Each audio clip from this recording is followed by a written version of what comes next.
Shalom y bienvenidos a Vía Haftaj Israel, una frase hebrea que significa amarás a Israel. Esperamos que se queden con nosotros, ya que nuestro maestro, el Dr. Baruch, nos compartirá una enseñanza expositiva de la Biblia. El Dr. Baruch es profesor titular del Instituto Zera Abraham, con sede en Israel. Aunque todos los cursos en el instituto se imparten en hebreo, el Dr. Baruch se complace en compartir esta enseñanza en inglés con doblaje al español. Para más información, visítenos en amarasaisrael.org o descargue nuestra aplicación móvil Mi Estudio Bíblico. Aquí está Baruch y la lección de hoy.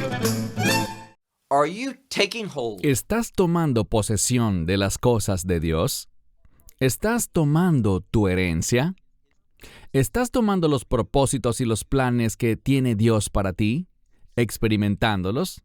¿Haciendo avanzar los propósitos por los cuales Dios te salvó, mientras aún sigues en este mundo? En esta lección, comenzaremos un nuevo capítulo en nuestro estudio del libro de Yehoshua, el libro de Josué, y veremos cómo Dios se mueve en la vida de las personas para transmitir revelación, y que frecuentemente esta revelación de Dios es rechazada por la mayoría de la gente. Así que sé sabio, sé humilde y no rechaces la revelación de Dios, sino aplícala a tu vida para que seas diferente y para que heredes las cosas que Dios quiere que tengas.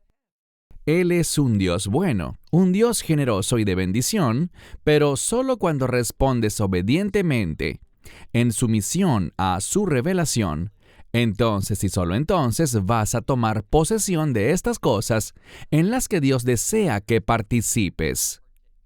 Ve conmigo al libro de Josué, capítulo 2.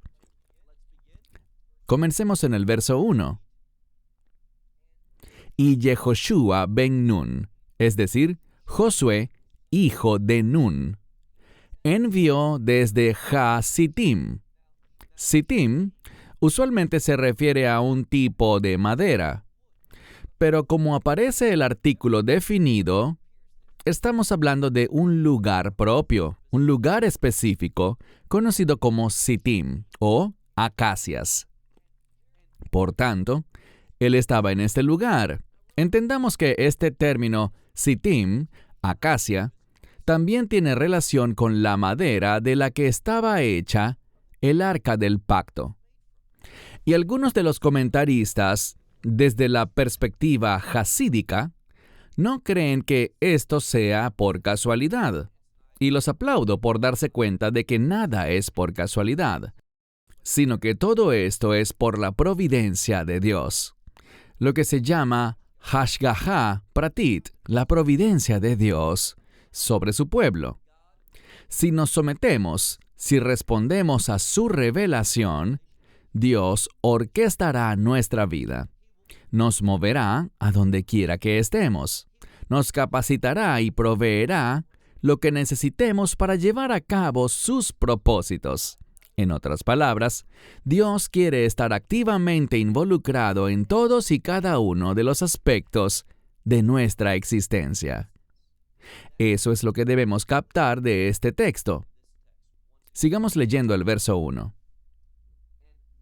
Y Josué, hijo de Nun, envió desde Sittim 2 hombres, espías, encubiertos. ¿Qué vemos aquí? Y podríamos decirlo también así. Envió 2 hombres espías secretamente. ¿Por qué 2? Recordemos algo. Moisés había enviado 12 espías. Y lo hizo para que trajeran confirmación de todo lo que Dios había dicho. Y lo que Dios había dicho, su promesa, qué cosas deberían esperar, fue lo que ellos vieron. Dios fue fiel. Pero este es el problema. Ellos comenzaron, ¿todos? No, 10 de los 12. 2, oye bien esto, 2 fueron fieles, pero los otros 10 no.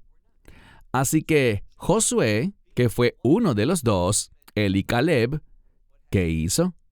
Josué envía solamente 2 y no 12. No quiere a esos otros 10. esos 10 que fueron infieles, esos 10 que se enfocaron en el enemigo y en el poder del enemigo. Date cuenta mientras leemos esto. Es muy significativo cómo todo se está desarrollando en la palabra inerrante y perfecta de Dios. Dice, Josué, hijo de Nun, envió desde Sittim 2 hombres espías secretamente diciendo, vayan y miren la tierra y Jericó. Fíjense. Hay un énfasis en la ciudad de Jericó. Debemos entender esto a medida que avanzamos en el resto del pasaje. Jericó era la ciudad más antigua, según algunos, y estaba muy fortificada.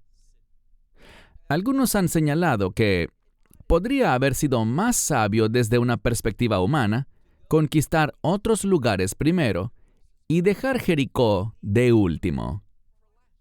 De hecho, la mayoría de los ejércitos habrían hecho exactamente eso. Habrían esclavizado a pueblos más débiles y los habrían usado para aumentar su fuerza, no solo sus números. Podrían incluir a todos los que conquistaban como parte de los hijos de Israel, para que los hijos de Israel fueran más fuertes para luchar contra esa fortaleza, conocida como la ciudad de Jericó. Pero Dios no hizo eso. Dios dijo, conquisten Jericó primero. Si Jericó cae, obviamente, todo el resto de la tierra estará abierta para ustedes. Así que Dios no actuó de la manera que la lógica humana lo dictaría. Dios lo hizo muy diferente, y Josué se estaba sometiendo a eso. Así que envió a 2 hombres y no a 12, solo a 2. No quería ninguna influencia de esos 10 infieles que se enfocaban en las circunstancias y no en Dios. Leemos aquí, vayan y miren la tierra y Jericó. Ellos fueron y entraron en la casa de Isha Zoná. Ahora bien, ¿cómo entendemos ese término Isha Zoná? La mayoría lo traduce como mujer ramera, otros como prostituta, y eso funciona en casi todos los casos. El término zoná significa exactamente eso, ramera, prostituta.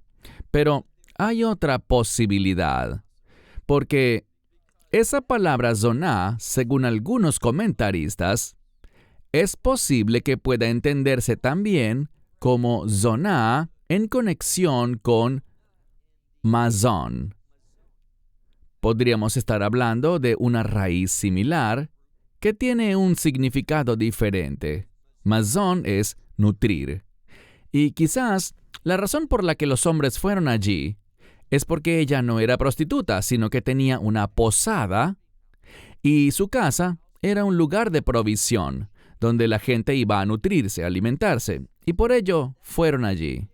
Obviamente los extranjeros iban a lugares como ese, y ellos querían ir a ver Jericó, y debían hacerlo en secreto. Sigamos leyendo. Vayan a la tierra y obsérvenla, y a Jericó. Ellos fueron y entraron en la casa de esta Isha Zoná. Su nombre era Rahab. Rahab significa algo ancho o amplio. Aquí vamos a ver algo. He mencionado el término revelación. Respecto a la revelación sobrenatural de Dios y a cómo Dios nos brinda sabiduría, verdad, conocimiento e instrucción. Y es posible que Rahab vaya a ampliar sus horizontes. Ella estará abierta a esta revelación y responderá a ella de manera muy, pero muy diferente a todos los demás en Jericó. Y no solo en Jericó, sino en toda la tierra de Canaán. Ella era muy especial. Fíjense que no conocemos el nombre de ninguna otra persona en Jericó. Era un lugar grande, bastante habitado. Un lugar muy seguro, como dije, era una fortaleza. Pero la única persona que conocemos su nombre en este relato es a esta mujer. Su nombre era Rahab, y dice, ellos se acostaron allí Es decir, iban a descansar allí, y eso se puede entender como que iban a pasar la noche. Esa era su intención. ¿Y qué sucedió? Pasemos al siguiente verso. Verso 2. Y se le dijo al rey de Jericó lo siguiente: He aquí, hombres han venido a este lugar esta noche de los hijos de Israel para escarbar o cavar. Este es un modismo que significa investigar o reconocer la tierra. Esto es muy significativo porque nos muestra algo. Josué envió a estos 2 espías de manera encubierta, en secreto. Pero aún así, se lo avisaron al rey. Muchos eruditos señalan lo siguiente: Jericó era una poderosa fortaleza porque tenía muy buenos informantes. Sabían lo que estaba pasando a su alrededor. La intención de estos 2 espías era entrar sin hacer ruido, en silencio, sin causar que nadie los notara, e ir quizá a una posada o a un lugar donde había una prostituta. La idea es que a esos lugares iban hombres no muy buenos. Y la gente asumiría, por eso están aquí, eso es lo que buscan. Independientemente de cómo uno los vea, los informantes del rey se enteraron de que había espías que vinieron a reconocer la tierra, a investigarla, y que estaban en la casa de esta mujer. Leamos ahora lo que dice el siguiente verso. Y el rey de Jericó envió, y la implicación es que envió siervos, a Rahab diciendo, esto es lo que dijeron los siervos: saca a los hombres que han venido a ti, que entraron en tu casa, porque para investigar toda la tierra vinieron. Ellos saben algo, y lo veremos en un momento. El pueblo de Jericó, obviamente, también el rey, sabía que ellos venían con el propósito de ver, y oye bien esto, toda la tierra. No solo Jericó, ellos tenían un objetivo mucho mayor.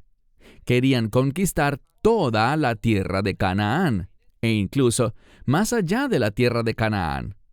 Y de nuevo, este rey lo sabía todo. Sabía que 2 hombres habían venido. Sabía de dónde habían venido y sabía su propósito. No era solo Jericó, sino también más allá. Luego leemos en el mismo pasaje que la mujer hizo algo. Dice al final del verso 3, porque para investigar toda la tierra vinieron. Ahora verso 4. La mujer, esta es Rahab, la mujer tomó, y esto es lo que había hecho. Había tomado a los 2 hombres y ella escondió. Fíjate bien, literalmente dice, y lo escondió a él. Probablemente en tu Biblia dice, los escondió, y esa es la intención, pero eso no es lo que dice literalmente. Los escondió a ambos, pero literalmente dice solo a él. ¿Por qué? Bueno, cuando estudias la palabra de Dios en el lenguaje original, te encontrarás frecuentemente con este tipo de ocurrencias. Y eso se debe a una razón. Muchas veces, cuando tienes un sujeto en plural, pasa algo que gramaticalmente es incorrecto, pero no es un error, es revelación. Dios está comunicando algo. Si el sujeto es plural, deberías tener un verbo en plural, pero te encuentras con un verbo en singular. ¿Y cuál es el propósito de esto? Mostrar unidad. Estos 2 hombres no eran lo que normalmente esperarías cuando tienes el número 2 en la escritura, ya que ese número indica una dicotomía, 2 opiniones opuestas. Pero aquí, la palabra de Dios quiere decirnos que no es así en esta situación. Esta es una excepción. Estos dos hombres no tenían una opinión contraria a uno del otro. No se contradecían, sino que eran uno en propósito. Estaban bajo el propósito y la autoridad de Dios. Ambos vinieron por la misma razón. Así que leemos aquí, en el verso 4, la mujer tomó a los dos hombres y lo escondió y dijo. Ella les estaba hablando a los siervos del rey. Cierto, ellos vinieron a mí, los hombres, pero yo no sabía de dónde venían. Quiero que te hagas una pregunta. ¿Es esto verdad? Más tarde vamos a enterarnos de que ella sabe muy bien que son de los hijos de Israel. ¿Por qué? Porque ella también ha recibido esa misma revelación de todo el pueblo que habitaba en la tierra. Es muy importante reconocer este hecho y no dejarlo de lado o ignorarlo. Ella sabía quiénes eran ellos y por qué habían venido y cuál era el propósito de los hijos de Israel. Pero también vemos algo. Ella cambia. Esta revelación la impactó. Hazte una pregunta. ¿La revelación de Dios ha cambiado mi vida? ¿Impacta la manera en la que pienso y con quién me asocio? Para ella sí.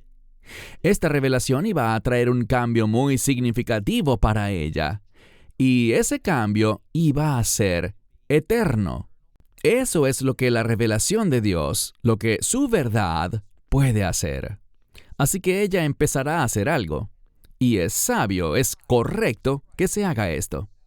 Para el momento en que estamos grabando esta enseñanza, es el día de la conmemoración del Holocausto en Israel. Y sabemos algo. Hubo muchos individuos justos y temerosos de Dios que escondieron judíos, que salvaron vidas judías. ¿Piensas que eso fue algo bueno? ¿Piensas que hicieron lo correcto? Y sabemos por algunos testimonios que a veces los nazis venían y decían, ¿hay judíos escondidos por aquí? ¿O sabes de alguien que está escondiendo judíos? Y estas personas respondían, no, aunque a veces sí lo sabía o sabían de gente que lo hacía. ¿Piensas que hicieron lo correcto? Ellos no dijeron la verdad. Dijeron algo que era falso y sabían que era falso. A veces puede que des información falsa, pero no tenías esa intención. No sabías que era falsa. Este no es el caso aquí. En otras palabras, mintieron. Y aquí está una lección para nosotros. Me doy cuenta de que habrá gente que esté en desacuerdo con esto, pero quiero que sepas mi posición, y es esta. No participes con el enemigo. No ayudes al enemigo.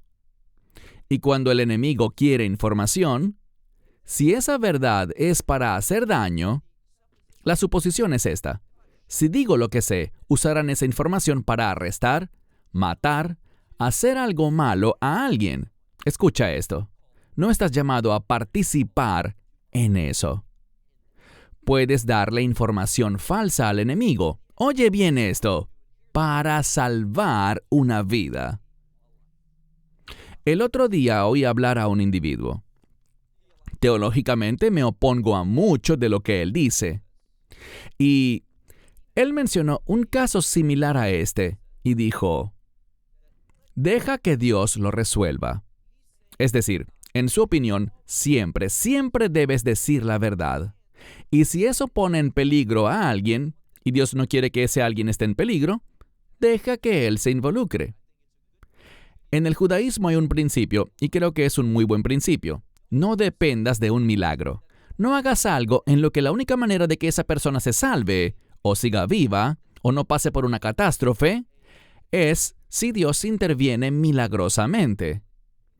No hagas algo que requiera o que exija que Dios intervenga milagrosamente cuando está en tus manos hacer algo para aliviar o impedir que aquella catástrofe suceda.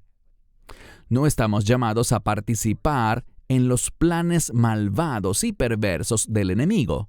Rahab hizo lo correcto al no decirles la verdad. ¿Qué dijo ella? Bueno, miremos el texto. Dice al final del verso 4, no sabía de dónde venían. Y veremos que no era así. Sigamos leyendo lo otro que dijo en el verso 5. Y aconteció que la puerta se cerró en oscuridad. Era de noche, pero aquí se pone énfasis en la oscuridad. La gente no puede ver cuando está oscuro. Y los hombres salieron, y yo no sé, literalmente dice, no supe a dónde se fueron esos hombres. También veremos que esto tampoco es enteramente cierto. De hecho, más adelante sabremos que realmente esto lo dijo después de sucedido el hecho. Cuando ella está diciendo esto, los ha protegido. Esta es la implicación del texto. Vayamos ahora a la segunda parte del verso 5. Dice, persíganlos deprisa, vayan tras ellos, para que los alcancen, para que los atrapen o los capturen. ¿Qué había hecho ella? Lo que está diciendo no es correcto. ¿Por qué? Porque los hizo subir a la azotea y los había escondido. ¿Cuándo los escondió? Antes de que estos siervos del rey vinieran. Los había escondido. ¿Dónde? En el lino. Esta es una planta que tiene tallos, o podríamos llamarlos ramas. Son muy delgados, parecen más tallos de plantas que ramas de árboles. Y se usa para fabricar lino. Y por lo que vemos, tenía manojos de ellos en la azotea de su casa. Y escondió a los dos hombres cubriéndolos con eso. Ese material es muy poroso, así que podían respirar fácilmente. Entonces, los puso allí bajo esos manojos de lino. Ellos no habían huido, ellos no hicieron eso, ella los ocultó allí de todos los demás. Los espías se metieron entre los tallos de lino que ella había dispuesto en el terrado. Y pasemos ahora al versículo 7. Los hombres, los siervos del rey, fueron tras ellos por el camino del Jordán. O sea, yendo hacia el río Jordán, por medio de, y esta palabra significa algo como pasaje o corredor. ¿Por qué? Bueno, el área que rodea a Jericó es un desierto. No recibe mucha lluvia, pero en las montañas puede llover, y la lluvia baja por las montañas de Judá, alrededor de Jerusalén y otros lugares. Y esta agua corre arrastrando parte del suelo, haciendo una especie de surco o corredor. Y esto es lo que estos soldados estaban haciendo. Iban persiguiendo a estos dos hombres, yendo hacia el Jordán, de vuelta a donde estaban, al otro lado del Jordán, para capturarlos. Esto es lo que ella había dicho. Pero, ¿qué sucedió realmente? Algo totalmente distinto. Mira la última parte del verso 7. Dice, la puerta cerraron tras ellos, estos que los andaban persiguiendo, cuando salieron, los perseguidores que iban tras ellos. Verso 8. Dice, en el versículo 8, ellos, antes de haberse acostado, ella los había subido a ellos al terrado, y había dicho a los hombres, yo supe. No dice yo sé, sino que está en pasado. Pon atención. Esto quiere decir que había sucedido algo, y hablaremos de eso en un momento, que causó que ella ya hubiera llegado a una conclusión. Lo diré de nuevo. Algo había sucedido. Mencionaremos qué es en un momento. El texto lo dirá. No es una opinión ni una interpretación, sino que el texto lo dice. Algo causó que ella llegara a una conclusión y tomara una decisión. ¿Qué será? Bueno, lo que se va a enfatizar ahora es la revelación que ella recibió de Dios y que causó que decidiera algo. Fue algo que ya ella había decidido, y esto se vio plasmado en su comportamiento. Verso 8. Y ellos, antes de acostarse, ella había subido a ellos al terrado, y dijo a los hombres: Yo supe. Ella había llegado a esa conclusión. Yo supe que el Señor les ha dado a ustedes, y aquí esto significa al pueblo de ustedes, a los hijos de Israel, la tierra. ¿Por qué? ¿Cómo es que ella sabía que el Señor les había dado la tierra a ellos, a los hijos de Israel? Porque el temor de ustedes ha caído sobre nosotros. Ella está diciendo lo siguiente: hubo revelación a todo el pueblo de Jericó y quizá incluso más allá. Y veremos por qué en un momento, y también cuál fue esa revelación específicamente. No tenemos que estar en duda ni inventar cosas en nuestra mente. El texto lo dice. Ella les dijo: el temor de ustedes. ¿Qué significa eso? El hecho de que Dios está obrando con ustedes, que ustedes son su pueblo de pacto, eso nos ha intimidado. Eso nos ha impresionado. Ha traído una mentalidad diferente entre el pueblo, entre toda la gente, incluyéndola a ella. Pero ella fue diferente, produjo algo diferente en ella. ¿Y a qué se refiere ella? Sigamos leyendo. Porque el Señor Dios les ha dado la tierra. Esto es fundamental, y es algo que está estrechamente relacionado con los propósitos de Dios. No les creas a esos que dicen que el pueblo judío, por haber roto el pacto, la relación entre ellos y la tierra prometida ha terminado. Eso no es verdad. Puede ser que durante un tiempo, eso quedó hecho a un lado a causa del exilio que ha sucedido en el pasado, pero Dios siempre trae al pueblo judío de vuelta a la tierra.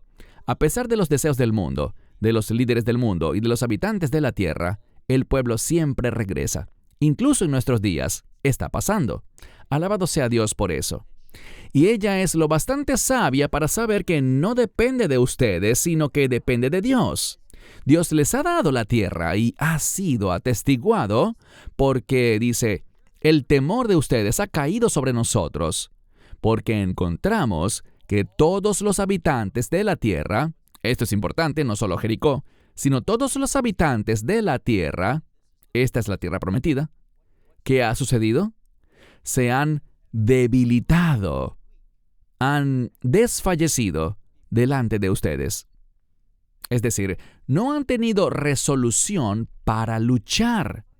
Esto es importante porque históricamente, cuando venía el enemigo, Jericó era el primero en salir a la batalla.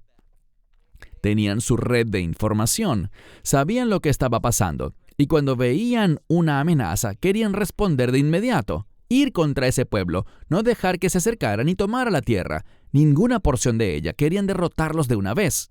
Pero no estaban haciendo eso aquí. ¿Por qué? Aquí lo dice: el temor de ustedes, es decir, del pueblo de Dios, porque ellos están en una relación de pacto. Y en un momento lo veremos. Ellos entendieron lo que este pacto traería. ¿Qué cosa? La actividad de Dios en sus circunstancias. Y esto se cumple con todas las personas. No tienes que ser judío para que esto sea una realidad. ¿Cuál es la realidad? Cuando estás en una relación de pacto con Dios, ese hecho, y cuando te mueves para cumplir sus propósitos en obediencia a su propósito, Dios se involucrará activamente en tus circunstancias, en tu situación. Esto es lo que el texto nos está enseñando. Porque, y esto que sigue es, desfallecieron, se debilitaron, todos los moradores de la tierra delante de ustedes. Verso 10. Porque oímos, Y esta parte es muy importante. Nosotros hemos oído. La fe viene por el oír, potencialmente. Así es como viene la fe, por el oír, pero el que hayas oído no implica necesariamente que tengas fe, sino que eso te da el potencial de ejercer esa fe. Esta es la diferencia. Todo el pueblo de Jericó, y además todos los pueblos de la tierra, lo oyeron, pero no respondieron con fe. Eso solo lo hizo una persona, esta mujer, esta tal vez prostituta. Ella, basada en esa revelación, pasó por un gran cambio en su vida. Ella empezó a pensar de forma diferente y a actuar diferente. Eso es lo que veremos en un momento. Verso 10. Porque hemos oído lo que el Señor hizo. ¿Y qué hizo el Señor? Él hizo secar las aguas del mar de cañas delante de ustedes. Esta es una porción del Mar Rojo. Así que podemos decir que Dios hizo que el Mar Rojo se secara en ese lugar, pero fue en un lugar conocido como las aguas de las cañas, donde estaban las cañas. Así que ella dice, hemos oído cómo el Señor hizo eso por ustedes cuando salieron de Egipto.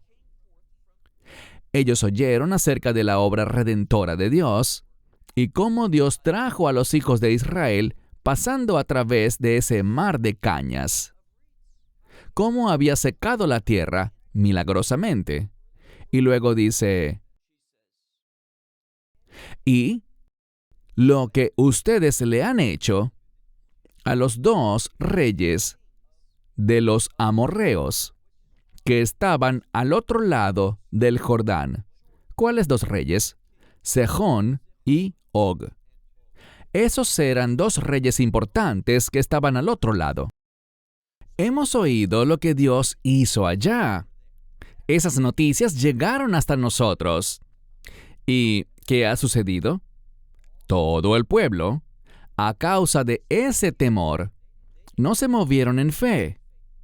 Y cuando no respondes a la revelación de Dios en fe, eso te paraliza. Eso te pone en una posición de derrota y no de victoria. Entonces, ¿qué hacer con la revelación de Dios? ¿Y qué creer sobre la revelación de Dios?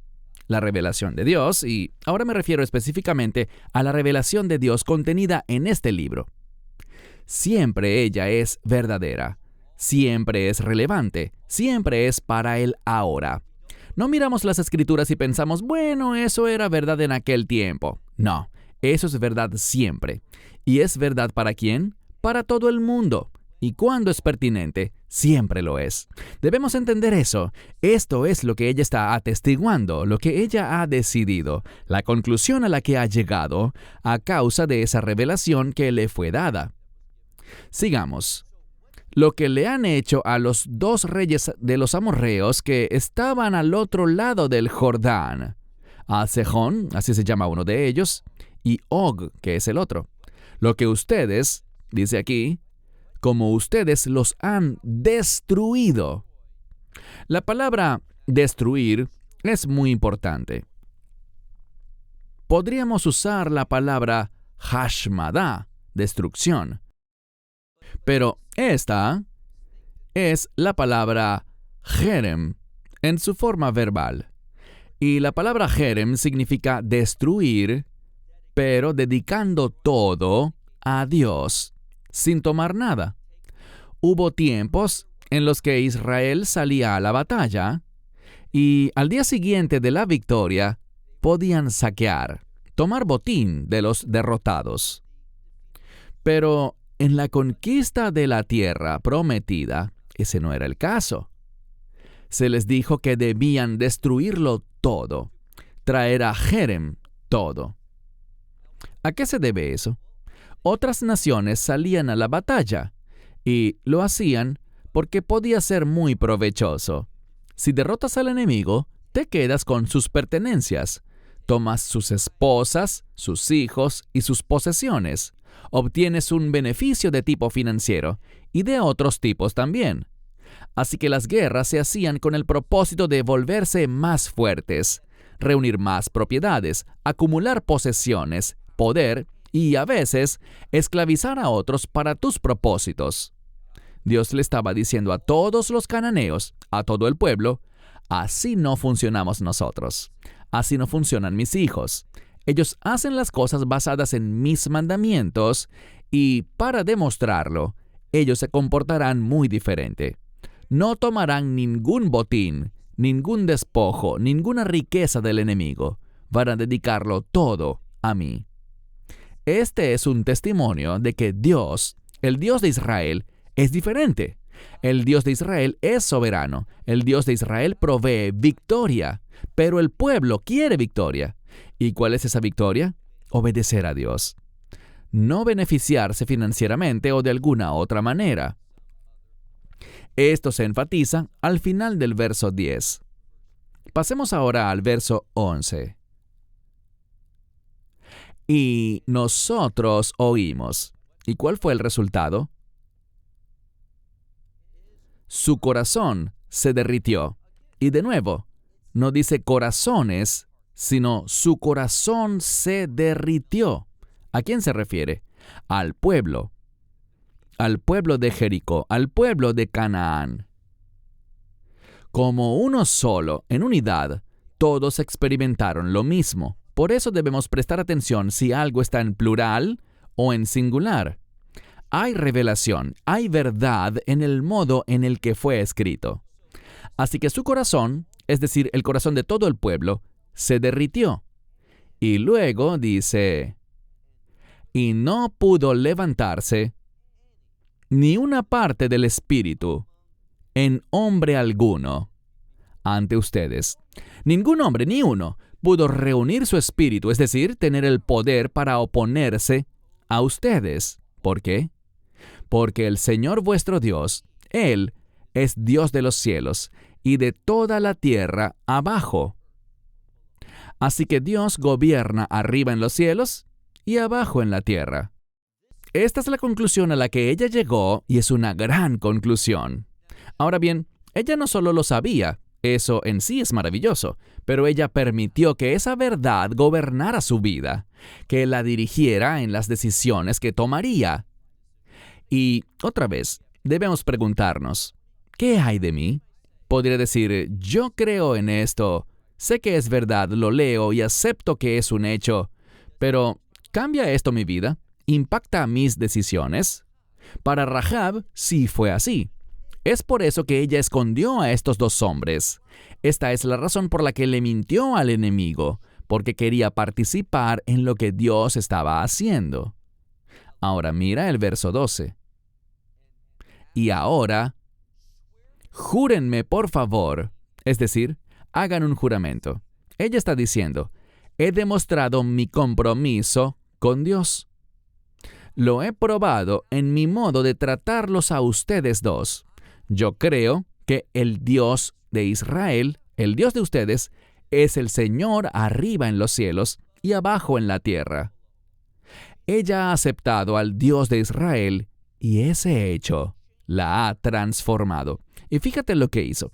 Aquí hay sabiduría. Ella dijo, y ahora, en este momento, júrenme por el Señor, y dice aquí Yud-Hei Vav-Hei, el nombre sagrado. Les ruego que me juren por el Señor, porque he hecho con ustedes, ¿y qué ha hecho ella? Gesed. Es decir, ella ha actuado mostrando gracia ante ellos. Y se usó la palabra Gesed, es una gracia de pacto. Ella dice, es por causa de esta gracia de pacto. Y espera un momento, ella es una gentil. Da igual, ese pacto de gracia es para todas las personas. Todo lo que tienes que hacer es responder a él en fe. Tú recibes fe, la revelación de Dios, y dices, yo creo en eso. Así puedes entrar en ese pacto de gracia. Ella dice, porque he hecho con ustedes gracia, y ustedes harán también con la casa de mi Padre gracia, y me darán a mí una señal de verdad. Esto es interesante. Aquí tenemos a esta mujer gentil. Ha oído las noticias y ahora está hablando de gracia y de verdad. En la próxima lección, esto se repetirá para ayudarnos a tener entendimiento sobre lo que estamos aprendiendo ahora.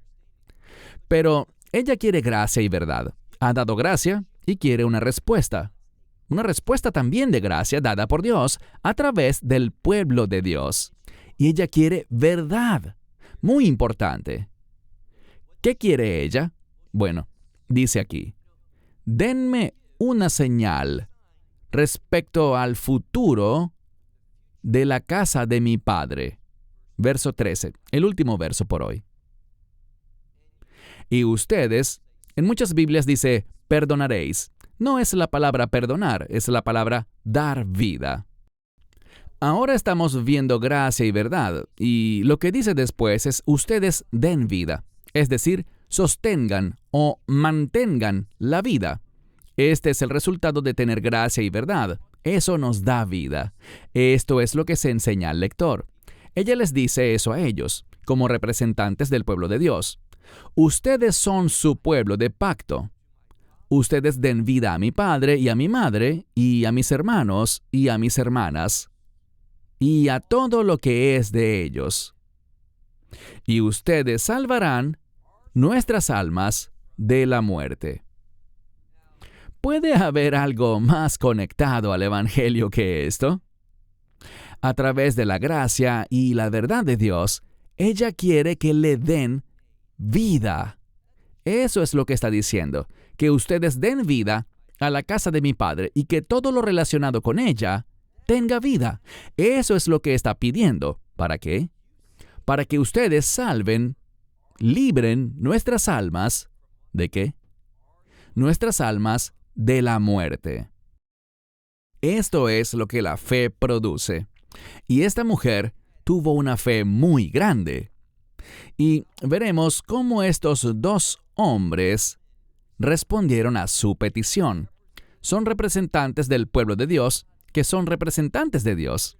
Verás que hay mucha revelación, mucha sabiduría, mucha verdad.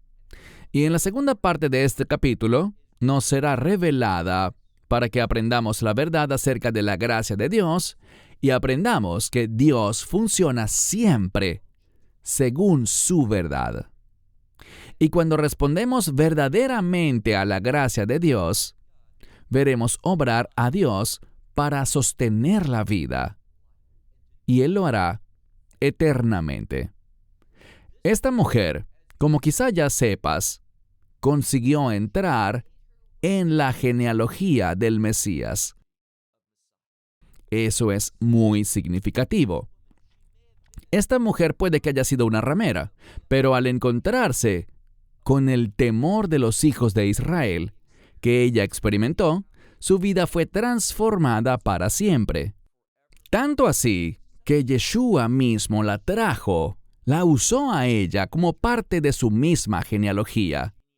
La manera como Él dejaría el cielo y entraría en este mundo para traer redención. Todas estas palabras, gracia, sostener vida, verdad, todo esto está relacionado con el propósito de Dios para su pueblo, su reino, sus propósitos eternos. Bueno, cierro con esto hasta la próxima semana, cuando avanzaremos y completaremos, si Dios quiere, este segundo capítulo en este impresionante libro de Josué. Hasta entonces, que Dios los bendiga. Shalom, desde Israel. Shalom from Israel. Esperamos que te hayas edificado con el mensaje de hoy y lo compartas con otros. Te invitamos a seguir nuestros estudios cada semana por este canal y por el portal de YouTube de Amarás a Israel. También puedes descargar nuestra aplicación móvil gratuita, Mi Estudio Bíblico. Finalmente, para obtener más información sobre nosotros, visita nuestra web amarasaisrael.org, donde encontrarás otras conferencias de Baruch en audio, video y texto. Hasta el próximo programa. Que el Señor te bendiga en Yeshua HaMashiach, Jesús el Mesías, mientras caminas con Él. Shalom desde Israel.